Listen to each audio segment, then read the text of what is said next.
اعوذ باللہ من الشیطان الرجیم، بسم اللہ الرحمن الرحیم۔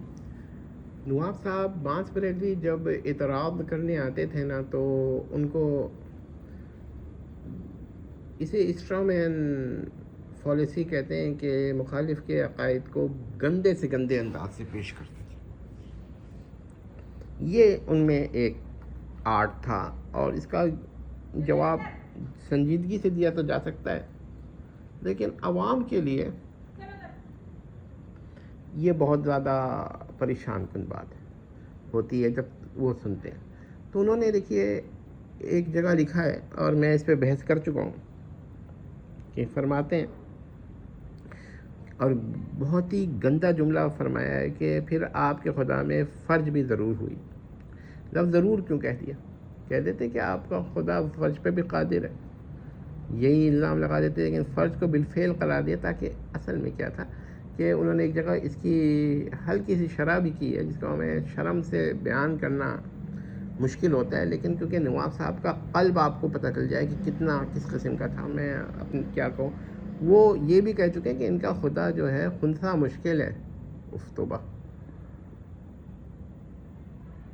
تو اب آپ دیکھیے کہ جب وہ یہ کہتا ہے محترم نواب صاحب بانس بریلوی، تو اب وہ اگر یہ کہتے ہیں نا کہ خدا فرج پہ قادر ہے، تو یہ وہ مسئلہ لوگ کہ اتنا زیادہ نہیں ہوتا۔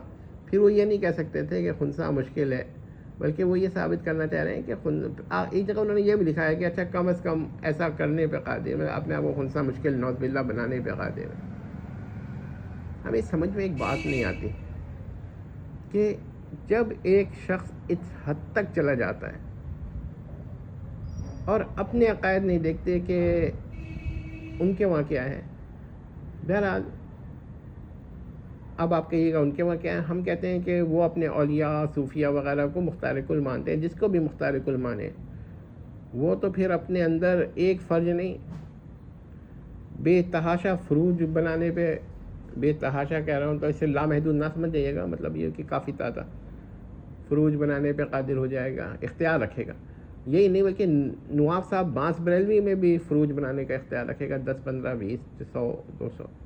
کیا کہنے کا مسئلہ ہے کہ ان کو یہ نہیں اندازہ تھا کہ مخالف کیا کیا کہہ سکتا ہے، لیکن کیا ہے ان کو اتنا، یا تو ان کو اندازہ ہی نہیں تھا، ایک رخات سوچتے تھے، یا پھر ایک اور بات تھی کہ ان کو اندازہ تھا کہ وہ اس حد تک گر سکتے ہیں لیکن ان کے مخالفین جو ہیں وہ اس حد تک نہیں آ سکتے، لہٰذا وہ جو چاہتے تھے کہتے تھے۔ اب آپ لوگ سوچئے کہ وہ کیسے تھے اور کیا کہتے تھے۔